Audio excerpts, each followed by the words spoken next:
ఈరోజు కోనసీమ అంతా కూడా శివాలయాలు ముఖ్యంగా సుబ్బారెడ్డి షష్ఠి కార్యక్రమాలతో మరి దేవాలయాలన్నీ కూడా భక్తులతో కిటకిటలు ఆడుతూ ఉన్నాయి.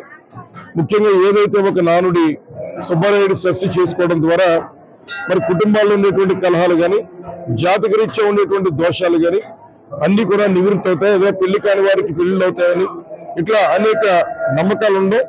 ముఖ్యంగా కోనసీమలో గతంతో పోల్చి చూస్తే ఈ సంవత్సరం భారీ ఎత్తున ఈ యొక్క కార్యక్రమాలు ముఖ్యంగా సుబ్బారెడ్డి షష్ఠి కార్యక్రమాల్లో ప్రజలంతా కూడా పాల్పంచుకుంటున్నారు. అలాగే మరి ఎవరైతే ఉన్నటువంటి ముఖ్యంగా రావులపాలెం ఈ శివాలయంలో ఉన్నటువంటి ఆలయ కమిటీ వారు సుధాకర్ రెడ్డి గారు కానీ అలాగే ఉన్నటువంటి ప్రజాప్రతినిధులు కానీ ఉన్నటువంటి సామాన్య భక్తులు కానీ మరి ముద్దటి నుంచి కూడా ఉదయం నుంచి కూడా బారులు తీరినటువంటి జనం ఇక్కడికి వచ్చి మరి ఉన్నటువంటి మరి సుబ్బారెడ్డిని దర్శించుకుని వెళ్తున్నారు. మరి రాబోయేటువంటి కాలంలో కూడా ఈ దేవస్థానాన్ని మరింత అభివృద్ధి చేసే విధంగా ముఖ్యంగా మరి ఏదైతే సుబ్బారెడ్డి షష్ఠి కార్యక్రమాల్లో మరి పోలీసు వారు కానీ ఇతర ప్రభుత్వ అధికారులు కానీ తగినటువంటి ఏర్పాట్లు చేసి ప్రజలందరికీ కూడా ఎటువంటి ఇబ్బందులు లేకుండా మరి కార్యక్రమాలన్నీ కూడా నిర్వర్తిస్తున్నారు. అలాగే వేద మంత్రాలతో ఉన్నటువంటి పూజారులు కూడా మరి వేద మంత్రోచ్చరణతో ఈ యొక్క సుబ్బారెడ్డి షష్ఠి మరి దిగ్విజయంగా మరి కొనసాగిస్తున్నారు.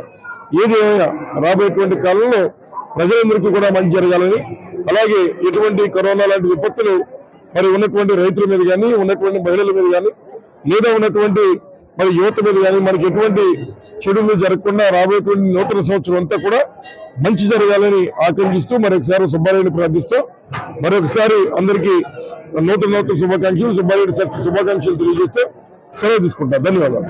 మరిన్ని వీడియోస్ కోసం ఛానల్ ని సబ్స్క్రైబ్ చేయండి. లేటెస్ట్ అప్డేట్స్ కోసం వాట్సాప్ ఛానల్ ని ఫాలో చేయండి. అండ్ లింక్ డిస్క్రిప్షన్ లో ఉంది.